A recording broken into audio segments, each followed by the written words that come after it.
हरी हरी सैया गुलाब के फूल कहाँ छुपी गईल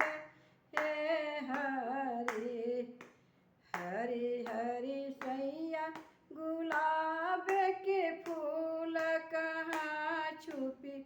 गईल ये हरी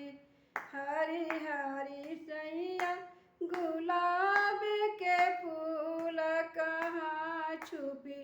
गईल ये हरी बाग में खोजला राम बगियावा में खोजल हो राम किया रे राम खोजनी ई पतवा झारी पिया नहीं मिले हरे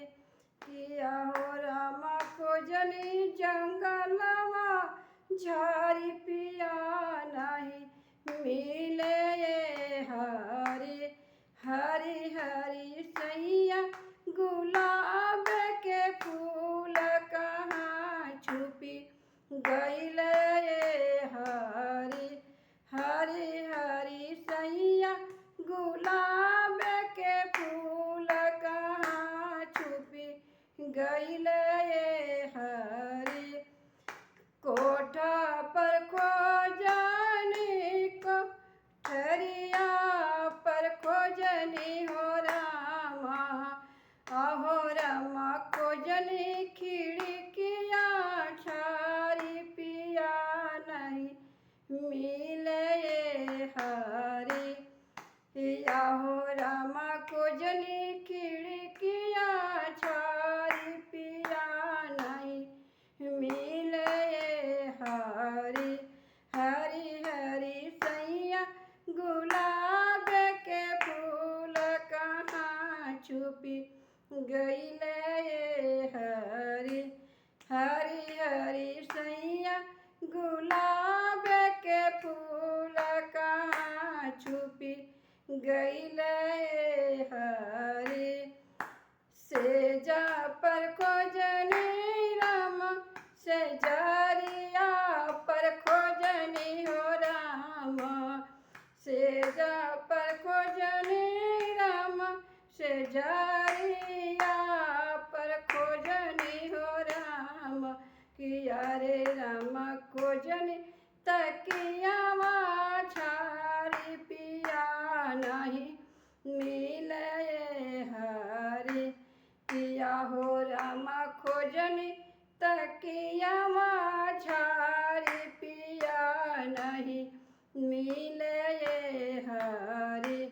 हरी हरी सैया गुलाब के फूल कहाँ छुपी गईल हरी हरी हरी सैया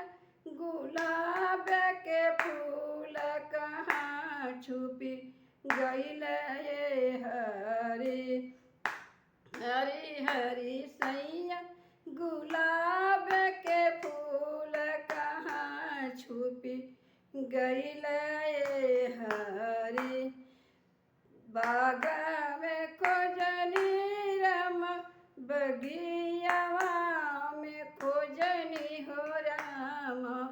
बाग में खोजनी राम बगियावा में खोजनी हो राम किया रे राम खोजनी ये पतवा छारी पिया नहीं मिले हरी कि हरी हरी सैया गुलाब के फूल कहाँ छुपी गईल हरी सड़कों पर खोजनी राम सड़किया पर खोजनी हो राम किया हो राम खोजनी ए पतवन झारी कहाँ छुपी गईल हरी हरी हरी सैया गुलाब के फूल कहाँ छुपी गईल हरी हरी हरी सैया गुलाब के फूल कहाँ छुपी गईल ए